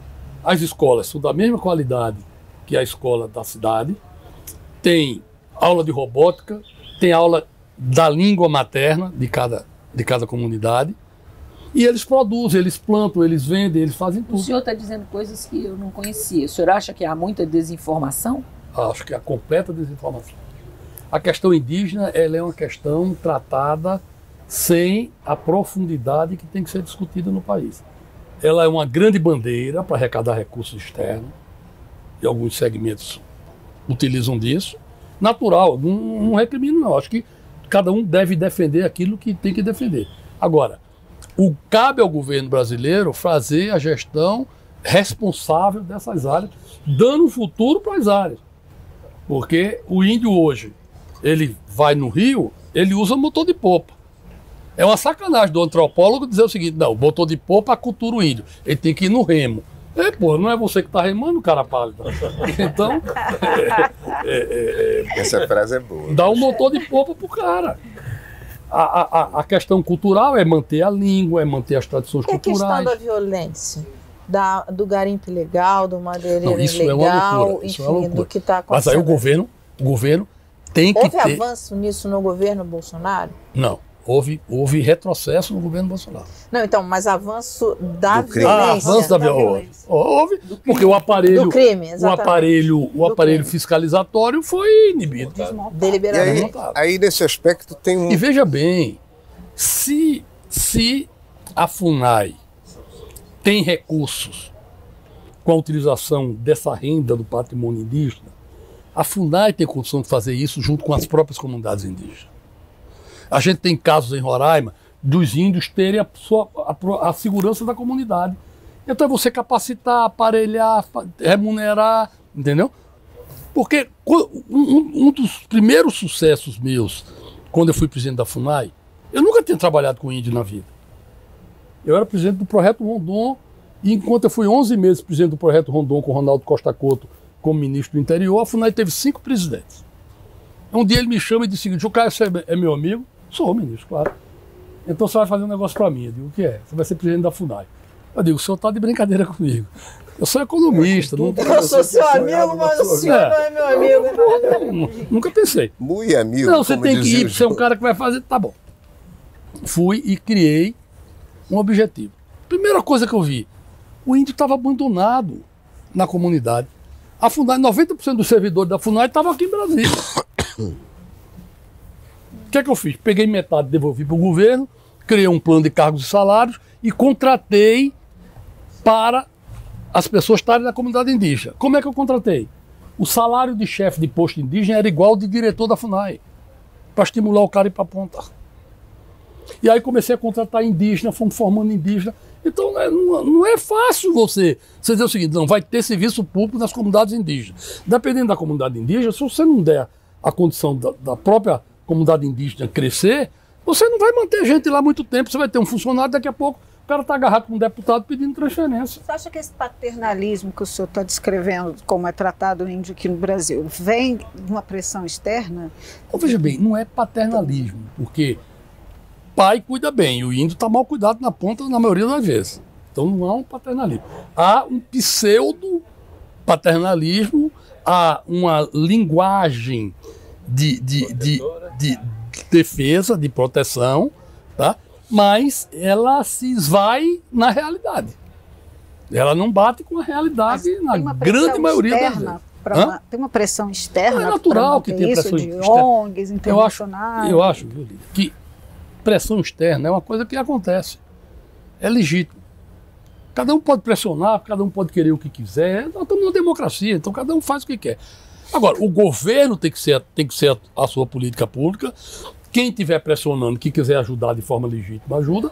Quem não estiver pressionando de forma legítima, você separa o joio do trigo e tira. As contribuições, elas são bem-vindas. Elas são importantes, né? Agora, o governo tem que saber o que é que quer. Na hora que o governo não sabe o que é que quer, aí vale qualquer coisa. E aí, normalmente, qualquer coisa não é boa para os índios. Ô, Jucá, nesse contexto aí, esse projeto de exploração de petróleo ali na Amazônia, qual é a sua posição sobre isso? Bem no Amazonas, né? Da Foz do Amazonas, 550 quilômetros depois. Sim, né? mas é porque disse que é um pacote, tem outros postos para frente e tal. Mas eu digo assim, é a sua posição em relação a isso? Como é que você vê a Marina nesse governo? Ela continua sendo aquela Marina que no passado era acusada de muito extremista, muito radical, ou ela tem chance de arbitrar, administrar esses conflitos todos? Veja bem, eu acho que a Marina ela é valorosa, competente, focada, e ela tem um papel importante de ajudar nisso. Agora, a decisão não pode ser da Marina. A Marina ela vai fazer o papel dela de puxar a brasa para a questão ambiental, natural, legítimo. Ela tem que estar lá fazendo isso mesmo. Alguém vai ter que arbitrar mais em cima, né? E aí ver o nível da realidade e fazer a questão do custo-benefício, né? Os Estados Unidos defendem o meio ambiente. Ele explora petróleo no Alasca ou não petróleo ou não explora? Guajajara são indemissíveis? O senhor acha que a Marina e a Sônia Guajajara são indemissíveis? Eu acho que não, mas eu acho que elas são valorosas, têm um papel a cumprir. Acho que é importante o papel dela no governo. Eu queria só avisar aos presentes e ausentes que nós estamos chegando ao fim. Para evitar que a gente recomece 2, 3, 4, 5 vezes, entendeu? Para limitar isso. Então vamos seguindo, vamos para o segundo turno, que será mais curto do que o primeiro. Estou avisando, para depois não dizerem que eu não avisei. Mas por que, com a sua experiência, continuar de ministro, líder de sucessivos governos, presidente da FUNEC, qual é o problema que existe na elite política brasileira que não conseguiu, pelo menos nos últimos 60 anos, construir uma política consensual e eficaz para domínio de metade do território nacional, que é a Amazônia? Porque sempre acontece? Porque sempre foi a ótica só do preservacionismo pelo preservacionismo. E não existe mais isso. Existe gente lá, milhões de pessoas moram na Amazônia que têm que sobreviver. Se tiver um tipo de atividade sustentável, vão fazer e vão preferir. Se não tiver, o cara termina depedrando por necessidade. Então é muito... A Amazônia nunca foi prioridade para o país. Por quê? Sempre foi um discurso, sempre foi um discurso externo, mas não foi uma prioridade, porque não foi. O resto do Brasil tinha outro tipo de preocupação e deixava lá, não deixava lá meio quieto, meio intocado. Fizeram a Zona Franca. Você vê o seguinte, a Zona Franca de Manaus, ela é importante. A Zona Franca era o primeiro passo para o desenvolvimento sustentável da Amazônia com o viés industrial. Só que você tinha que ter um satélite da Zona Franca em Boa Vista, tinha que ter um Rio Branco no Acre, tinha que ter um em Porto Velho, tinha que ter um em Macapá, e você não tem. A gente depois conseguiu aprovar a área de livre comércio, que foi um avanço. E é importante que essas áreas de livre comércio, quando fosse discutir a reforma tributária, além da questão da Zona Franca de Manaus, a maioria não conhece o resto, e tem que dizer Zona Franca de Manaus e áreas de livre comércio da Amazônia, que é tudo um conjunto de incentivos que podem trabalhar em conformidade. Entendeu? Então, o Brasil conhece pouco a Amazônia, nunca foi prioridade política, então acho que chegou na hora de ter... E aí a Marina ajuda a fazer isso, a Sônia Guajajara ajuda a fazer isso, o governador Helder Barbalho está exercendo um papel importante, coordenando o Fórum de Governadores da Amazônia. Então, COP25, né? COP25 no Pará. Gente, o Bolso tem a pergunta do economista. Tem a pergunta do economista. E a gente precisa Em seguida a gente conclui. Aí o nosso senador Romero Jucá sai e a gente começa a falar mal dele. Não, é a fase final. Sempre pelas costas. Né? Combinado. Sempre pelas costas, que é para não ser indelicado. Pela frente não tem graça. Aliás, ele falou. Ariano Suassuna Feelings. Quem dizia, Aliás, não, o senador... falar pela frente é desagradável. É melhor falar pelas costas. Boa frase dele era assim. O senhor falou... A pessoa sair para ser educado. Puxa, esperar que ela saia. Então, por favor, a pergunta do economista. Vamos lá.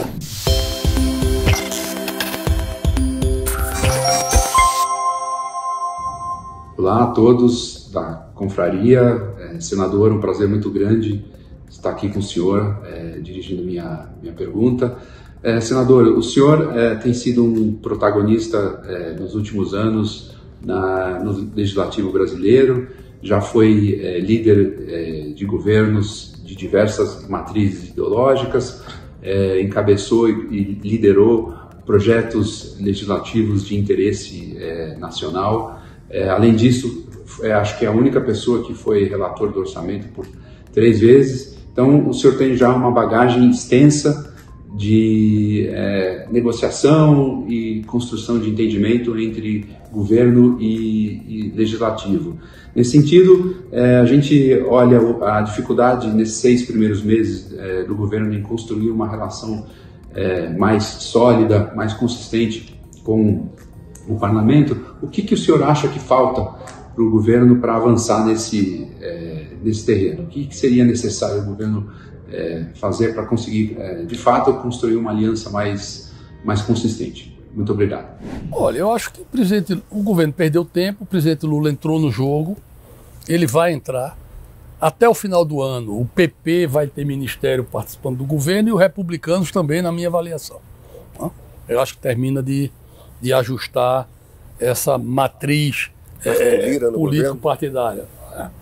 Né? E acho que o governo vai ter que exercer. Mas a coordenação política do governo precisa ser palatável para esses setores que estão no Congresso. Entendeu? É aquilo que a gente falou aqui. O Congresso é majoritariamente de centro-direita. Não é de centro-esquerda. Então o discurso predominante para o país tem que ser pelo menos de centro-esquerda, não pode ser de esquerda.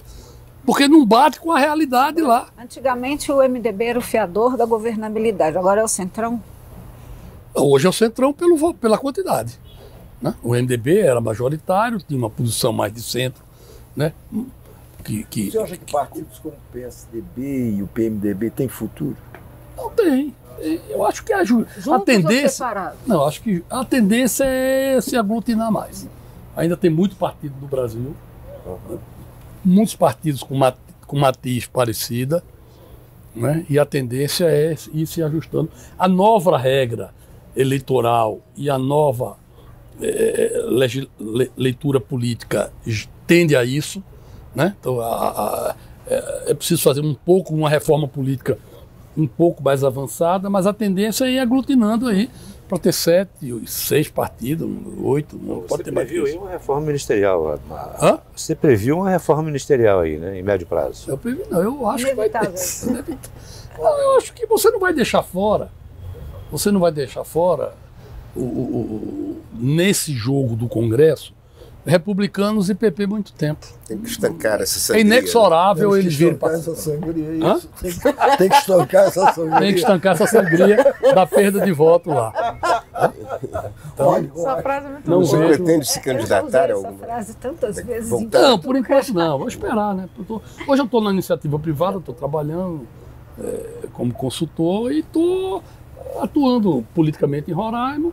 No MDB também, eu faço parte do executivo do MDB. E procura ajudar desse processo? Não, eu nunca tenho nostalgia, não. Eu sempre procuro fazer as coisas para frente. Olha uma coisa, sempre que a gente encerra mais uma sessão da Confraria do Brito, a gente, além dessa farta mesa, que o senhor não se valeu dela porque não teve tempo, é uma outra forma de retribuir a sua visita, lhe dá de presente uma foto do Brito, que é o nosso santo protetor, Orlando Brito, que você conheceu tão bem, né? Muito bem. E é para o senhor uma das fotos. É bom o senhor abrir. Depois é complicado botar no lugar de novo, mas enfim. Eu agradeço. Não será por isso. Muito bonito. Não é? Se o senhor puder mostrar ali. Mostrar aqui, pessoal. Isso era o Brito futurista. Agradeço a confraria do Brito. Foi um prazer. Prazer estar aqui com vocês. Né? E o Brito sempre foi muito querido e teve um papel importante na história de todos nós aqui. Tem algum momento da sua convivência com ele que você lembra, assim, que acha? Não, ele estava em todas, né? Ele era não saía do pé de ninguém. Né? Não, ele estava em todas, mas sempre daquela forma muito elegante, muito profissional, né? Fazer parte da paisagem, né? Então, se vocês estiverem de acordo, eu declaro encerrada mais essa sessão da Confraria do Brito. Convido a todos para assistir a entrevista no domingo, a partir das 19h30. E até a próxima semana. Obrigado, um abraço. Obrigado ao senhor. Fiquem com Deus. Falem pouco mal de mim. Estamos só esperando que o senhor saia, não tem problema. Obrigado. Tinha um mineiro, que era o despachante. Muito bem. Agora está inaugurada a sessão Fale Mal do entrevistado. Alguém aí...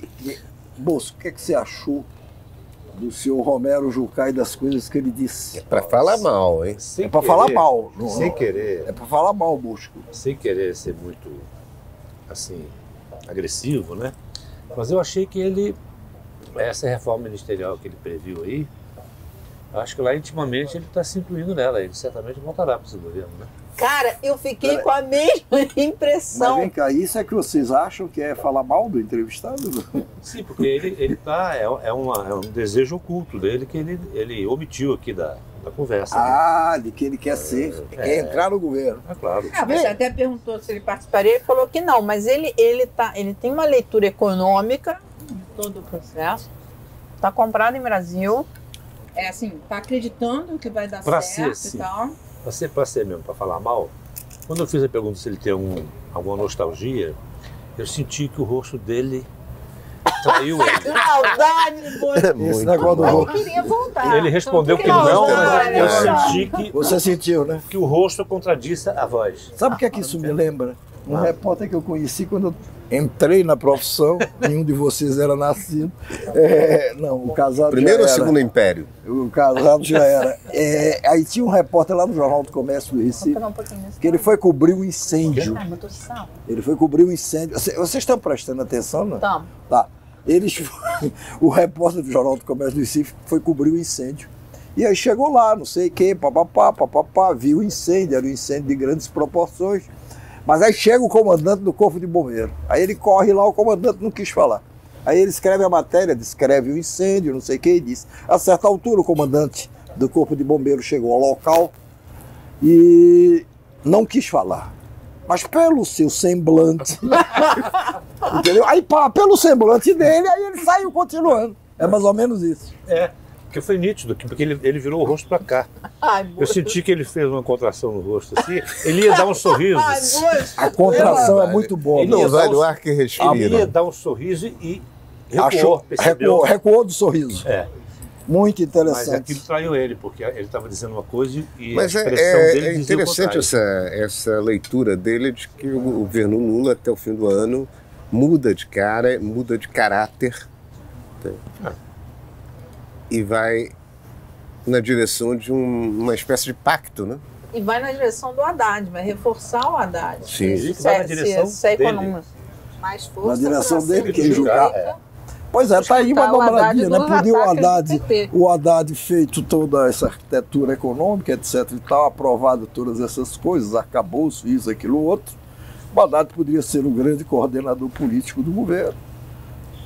Rapaz, o Haddad Ele já está sendo. no Congresso. Ele já está sendo, eu sei. Ou então, se quiser, deixa na economia. E aí, constrangidamente, depois de muita pressão... Docemente constrangido. Cara, docemente constrangido, aí o Jucá aceita a coordenação política do governo. Quase igual aquele episódio que ele contou da FUNAI aqui. Da FUNAI, Você é meu amigo? Constrangido. Não, você é meu amigo, então você é o presidente da FUNAI. Ele constrangido, muito constrangido, aceitou e fez lá o seu trabalho. Cara, eu quero morrer amigo de você. Isso é tudo que a gente consegue falar mal, não tem mais nada. Eu dei um start, né? Vocês devem ter outras coisas aí, porque... Jornalista não consegue. Casado, você não tem nada, salvo engano, acrescentar? Acrescentar? Pô, cara, só se for mais uma punhalada, né? Mas não, fica à vontade. Não é necessário. Não, eu acho que produtivo mesmo é essa leitura política, tá? E a Mara conversou mais até com ele, a parte ali, essa percepção de que você, independentemente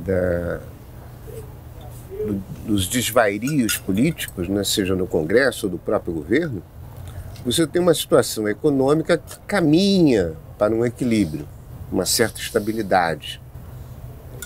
Isso é muito favorável do ponto de vista depois de 4 anos de maluquices, né? Em todos os sentidos, você ter uma volta, um retorno a uma normalidade independente da corrente política que esteja no poder. Ora, o beneficiário, pelo que eu entendi, o beneficiário dessa conjuntura é naturalmente o Haddad, dentro do PT. Não elimina os outros, de outros partidos. Mas dentro do PT, hoje, me parece claramente que o Haddad está avançando, digamos assim. Inclusive essa configuração que ele colocou aqui, embora a gente não possa nominar, ele não tenha feito, é isso que o Casado diz, quer dizer, quando ele coloca o núcleo do governo, o núcleo do PT, ainda muito fechado, muito preso a essa filosofia hegemônica, né? Portanto, avesso a materializar essa aliança mais ampla no parlamento. E fala dos indicadores econômicos positivos e da performance do Haddad, fica muito claro isso que o Casado falou, quer dizer, o grande beneficiário desse processo será o Fernando Haddad. Será que o grande beneficiário não será o próprio Lula? Não, veja só, vamos deixar claro para não dar confusão, né? O grande beneficiário dentro do PT. Dentro do PT. Mas dentro do PT seria Lula. O Lula é eterno beneficiário, ele é o criador e claro. Ele tem anos-luz de distância em votação do PT. Não se coloca a questão do Lula, até porque você não sabe, se ele não há nada, nenhum indício, nem contra, nem a favor do Lula concorrendo em 2030. Desculpa, 2026. 26, né? Então, o Lula não tem como mais se beneficiar. Da última vez aqui, nessa sessão Fale Mal do Entrevistado, a gente, por larga maioria de votos, opinou depois que... Cara, quem é que vai ser o candidato aí Não, você fez uma enquete aqui. Isso deu Lula, né? Com folga aqui. Mas você perguntou se quem acreditava que o Lula seria candidato. Deu Lula não. Essa pergunta. Não, você está cada dia mais lulista, é outra coisa. Não é. Falar mal do apresentador. Eu me lembro, a sessão fala mal do apresentador, pode ser criada. Você está distorcendo a realidade. Eu perguntei, vocês acham? Eu me lembro. Você está criando uma fake news. Eu me lembro da. Não vem a seu favor, a favor do seu interesse, você quer ir para o governo, não venha com você quer ser ministro, é outra coisa. Eu só fui governo na minha vida uma vez. Eu só fui governo uma vez na minha vida inteira. E nunca mais deixou de ser. Foi em Angola, quando eu estava trabalhando lá, mas não era jornalista, estava trabalhando nessa área de marketing. Qual foi a pergunta que você fez? E quero dizer para vocês que esse negócio de ser governo é muito bom. Lá em Angola, pelo menos foi. Olha, entendeu? Tá vendo aí, ó. Você chegava no avião, desembarcava em Luanda, já tinha o carro do protocolo. Rapaz, nós vamos ter que fazer uma sessão aqui sobre memórias de Angola, viu? Memórias de Angola. Agora vem cá, sério, eu perguntei aqui, vamos recompor a verdade. Eu perguntei aqui, quem de vocês acredita que o Lula vai ser ou não vai ser candidato? E por larga maioria, as pessoas acreditavam, não é dizer que não desejo, nem coisa. Não, você está enganado. Não deu Lula, não. Por favor, depois deu Lula. Me lembro. Então, refaça. O Azedo foi o único que ficou em cima do muro, não refaça a pergunta. Não, eu falei para você que eu achava que sim, mas depois eu achava que não. Quem acreditava? Você perguntou quem acreditava que ele seria. Tá bom. Então eu quero... Não era desejo nem outras considerações. Quem acreditava que ele seria? Eu, por exemplo, acho que não será. Eu acredito que ele será. Eu acho que não, acho que então fizemos uma nova. Agora, se você continuar com essa direção, com economia boa, será. Olha aí. Se você continuar com essa direção assim, não, mas aí evita questão de ordem, mais autoridade, vai pedir para você ir ao banheiro rapidamente para a gente poder falar mal aqui de você. Você volta. A sessão Fale Mal do Apresentador é outra invenção. Está colando. Eu acho que o Lula, ele falou uma coisa que eu acho que e as viagens do Lula posterior, eu acho que deixa um pouco isso. Ele falou assim, Lula está preocupado com a sua biografia. Acho que está mesmo. Sim, Tanto que ele está agora, assim, dando uma atenção. Segundo, ele está vendo que não é tão fácil como foi no primeiro governo dele. Claro que não. Pelo contrário. Então, por isso, você acha que ele vai querer enfrentar mais campanha, mais governo, Vocês com acham tudo que ele vai isso? sair do governo para entrar para a história só? Olha, não, ele vira. Não, entrar para a história. O Obama não disse que ele é o cara, ele vira, vai para o panteão dos grandes líderes mundiais, parlamentarismo é aprovado e aí ele topa, cuidando só de assuntos do Estado. Eu não sei. Eu acho impossível. Eu estou com a Lídia. Se a economia chegar bem lá no fim, se ele tiver bem de saúde, e porra, o Biden está aí com essa vida toda, e bem de saúde. Essa hipótese se coloca. Tudo bem, sempre. Estou até colocando em meu favor. É sempre possível, mas não é provável visto de hoje. Não é provável visto de hoje? Eu acho que não. Lamento decepcionar a sua economia não está visão. Começando aos poucos a entrar. Mas isso não significa que ela... Não, claro que não significa que ela vai chegar bem daqui a 3 anos. Veja só, chegar mal. Repito a observação. Ninguém pôs tanto dinheiro numa eleição quanto Jair Messias Bolsonaro. E ainda assim ele perdeu a eleição. Não é uma conexão automática. Veja bem, eu não disse que ele ganhará. Você quer ir para o governo, é outra coisa. Para deixar claro aqui o que eu penso é o seguinte. Deixa o Bosco falar. Eu estou com a Lídia, pronto. Eu não estou vinculando essa opinião minha, de que eu não acredito que ele seja candidato, nem ao sucesso nem ao fracasso do governo dele. Eu acho que em nenhuma das hipóteses ele será candidato. Porque eu acho que Você ele... acha que nenhuma? Em nenhuma hipótese. Nem no governo está indo bem, nem está indo mal. Eu acho que se estiver indo bem, ele fará com facilidade o seu sucessor, terá muito poder dentro do PT, quer dizer, que ele já tem, mas aumentará para indicar quem ele quiser. Mas eu acho que ele já não tem mais o pique para um outro mandato, para ir até 2030. Aí a gente lembra. Não eu acho que ele não vai querer correr o risco de... O poder é afrodisíaco. Mas tem limites isso, né? Porque... Tem uma energia que... Você só olhar para a campanha, você tem energia. O que o PT mais reclama dele hoje, assim, nas não. fofocas, que chegam no jornal, fofoquinha, né? Que o Lula agora, às 6 horas da tarde, já não deixa mais ninguém falar com ele. Porque o Lula não sai mais com a gente. Porque não sei o quê. Porque a idade bateu, não tem mais boemia política para o Lula.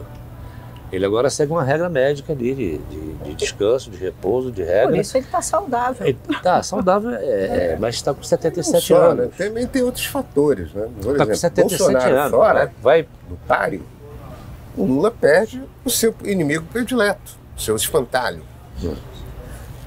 Não é nada, e não custa lembrar, do primeiro para o segundo turno, você teve uma mudança extraordinária. Ainda vai correr o risco de perder. E ainda acho isso que a Mara falou, quer dizer, quanto melhor for este governo atual dele, menos chance a gente tem de que ele vá ser candidato em 2026. Porque ele sai consagrado. Eu acho que a lógica é essa, mas eu acho que na política a lógica... Eu acho que a questão ainda é muito abstrata. Eu nunca vi ninguém abrir mão do poder podendo contê-lo, podendo mantê-lo. Podendo mantê-lo. Se tiver oportunidade. Mas as condições são diferentes. Eu não estou analisando se vai chegar melhor ou pior. Eu estou dizendo apenas o seguinte. Está dizendo que você quer ir para o governo, seja agora ou depois. Eu estou copiando Dona Mídia Ledeiros. Se ele chegar bem ao final do governo, tanto do ponto de vista físico como de imagem, a economia razoável, voltou a crescer, etc. e tal, ele será candidato, a não ser que a Janja não deixe. Olha aqui, nenhum de nós teve direito de numa discussão sobre o futuro ser enfáticos, né? Sem o quê? Ser enfáticos. Ser enfático? Mas eu sempre fui enfático. Você acha que mesmo... O fato dele é que ele quer ir para o governo, seja nesse ou no próximo, em qualquer um. Você acha que... Rapaz, teria sido tão fácil ir para o governo já há muito tempo. Você acha que... Eu não tenho a menor vocação. Você acha que mesmo a economia bombando, Lula consegue terminar o governo com 80% de aprovação, como foi no passado? Não precisa ter 80% de aprovação para ser candidato de novo, a situação é outra. Você acha que ele vai querer correr um risco numa eleição? Quanto que ele teria que ter uma aprovação de mais de 50%? Meu Deus do céu! Imagina, ele correu esse risco contra o Bolsonaro. Se tivesse perdido, iria passar para o último capítulo da biografia dele, seria uma derrota. Ele correu o risco. Mas ele não risco tão grande que quase ele não ganhou. Aí você está circunscrevendo. Alternativas. Você está circunscrevendo única e exclusivamente a capacidade, a habilidade e a personalidade do Lula. Não, a conjuntura também. Não, deixa eu terminar. não seja tão lulista assim. Pô, já me chamaram de tudo, mas... De lulista é a primeira vez? Não, de lulista está sendo. Do ano passado para cá estão chamando. Mas é o É uma seguinte, experiência olha, a que questão muita gente não está é passando. apenas o Lula. Você tem partidos se reorganizando, você tem O Casado deve um movimento natural de oxigenação da política que passa pela disputa majoritária de cargos como presidente, governadores, etc. Essas pessoas não vão ficar inibidas o tempo inteiro, entende? Porque o Lula precisa ser candidato pelo 37º ano seguido à presidência da República. Obviamente. Então você tem... É possível que ele acabe sendo? É possível, é. Provável, visto de hoje, acho que não. O que eu acho relevante, tá, é a mudança que está ocorrendo na política brasileira. Me parece que ela é muito mais importante do que a eventual candidatura do Lula lá adiante. Ele pode ser, tudo bem, pode vencer, pode continuar aqui, É eternamente. como nessa Mas você confraria. tem Peraí, antes de uma mudança encerrar, notável. eu preciso fazer uma pergunta importante para você. Na última confraria, a gente recebeu algumas críticas da audiência dizendo que a gente está desenterrando alguns políticos, porque veio o Heráclito, que já fazia tempo que tinha saído. E algumas pessoas não gostaram. Eu particularmente gosto, mas acho que são pessoas que têm uma visão, uma experiência e conseguem ter uma leitura que pouca gente conhece. É que as pessoas talvez gostem muito mais de quem está no noticiário do dia. Mas é o seguinte, Romero Jucá, a gente pode falar mal dele quanto quisermos, temos arquivos, falamos, né? Bibliotecas inteiras, se for o caso. Mas é o seguinte, ele é um personagem da política brasileira, tá, que sobreviveu a 3, 4 décadas, tá, de governos diferentes, tá, e tem uma experiência notável no parlamento. E outra coisa, né? Conhece muitos dos atores que hoje estão no poder. Conhece a mecânica do poder. E outra coisa. Isso não é As desprezível. pessoas que fazem esses comentários São poucas pessoas assim. vinculam muito o personagem a ter mandato, né? Sim. Tem políticos que não estão com mandato atual e que continuam influindo profundamente no Isso processo. ficou claro na festa de aniversário do Sarney. Eu ia falar exatamente isso, Mara. O cara não tem mandato, mas continua. Vou dar um O cara exemplo não morreu. da Vai semana atuando. passada. Eu assisti, pasmo até, um deputado tomando posse. Antes de entrar para tomar posse, ele parou em frente à estátua do Ulisses Guimarães, na porta do plenário da Câmara. Teve uma conversa com o estátua. Isso no Congresso está sendo possível. Está sendo possível. Não, mas agora Teve uma conversa. não é? Olha, Eu fiquei pasmo. tem um personagem aqui em Brasília que... Eu conheço gente que, eu conheço gente que Casado. até hoje, é verdade. Quando foi casado? Foi na semana passada. Tem gente, Duas semanas atrás, gente- eu sou ruim de datas. Tem gente em Brasília, Nunca sei Zé, que que não dia precisa da dialogou estátua, ali não. com a estátua Fala do direto com Dr. ele, sem intermediário. Vai ao Centro Espírita Não, toda quinta-feira. recebe carta psicografada do Dr. O Ulisses até ex-senador Luiz Henrique de Santa Catarina dizia que sentava na cama de noite e conversava com o doutor Ulisses. Quem é esse? Luiz Henrique. Luiz Henrique. Luiz Henrique? Santa Catarina. hoje. Conversava com o Dr. Ulisses. Aliás, o Luiz Henrique está vivo? Desculpa. Não. Hein? Agora, conversa pessoalmente. Agora, Conversa papo reto. tete a tete. Veja, e no caso do Jucá, vocês viram, perceberam claramente, ele está lançando a ponte para o futuro dele, uma edição particular da ponte para o futuro, que era um programa do MDB. Não é? Quer dizer, vai que o Você é Lula diz, muito opa, mal. Jucá é o homem. E nós temos que dar uma interpretação correta àquela frase dele, quando eu perguntei se ele tinha nostalgia. E ele disse, não, eu vivo agora. E essa frase é o seguinte, ele está, neste momento, neste agora, ele continua fazendo política. Ele está Aberto a negociações. ele saiu daqui meio apressado, vocês notaram, né? Hoje é uma terça-feira. Não posso dizer isso, né? Não pode, a gente- não claro deve. que pode. Pode, A vai, gente na diz. edição do programa pontua toda a data. Hoje, uma toda- terça-feira, né? Que é um dia que começa a semana legislativa forte, com o CPI funcionando e tudo. E o Jucá está aqui. Ele não está aqui à toa. Né? Veio confraria. Inclusive saiu daqui meio apressado. Eu esqueci de perguntar por quê, né? Mas ele já deve ter ido já para algum compromisso político, evidente que ele está na ativa. Assim como muitos outros personagens. Ele é presidente do MDB, não está fazendo política como outros personagens inclusive. Que para o leitor ou para o espectador parece uma coisa do passado, apenas porque está sem mandato. Mas isso não é real. Então vale muito a pena trazer os personagens que nós estamos trazendo, inclusive porque nós só vamos trazer quem tiver o que dizer, né? Quem tem o que dizer, quem tem informação e conhece o passado, né? Esse seu foi meio prestado esse esclarecimento. Essa informação que ele deu, por exemplo, que o Lula tinha falado que iria concorrer no lugar da Dilma, para mim é nova. Para mim também. O que corre é que ele não ia. Que ele não ia, que a Dilma fez questão e que ele não ia tirar o presidente. Não, e teve uma outra informação muito importante que ele deu no final, quando ele já tinha encerrado mais uma fase dessas da confraria que não se encerra, e já estava de saída, que ele falou que o presidente do Republicanos, como é o nome do deputado dele? Marcos Pereira. Marcos Pereira é candidatíssimo à sucessão do Arthur Lira, presidente da Câmara. Mas ele não é o candidato do Arthur Lira. Não é o candidato do Arthur, mas que é candidatíssimo. E que por conta disso, o republicano vai acabar, de uma maneira ou de outra, entrando nesse governo e vai arrastar pelo menos um pedaço do PP do Lira. É ao contrário. Eu acho que primeiro é o PP e depois até escrevi sobre isso. Pode ser. Lá para o My News. Eu acho que o Lira está sofrendo uma corrosão da liderança dele. Corrosão é bom, né? Corrosão ficou aqui já há muito tempo. Da liderança dele. Uma questão de afeto positivo.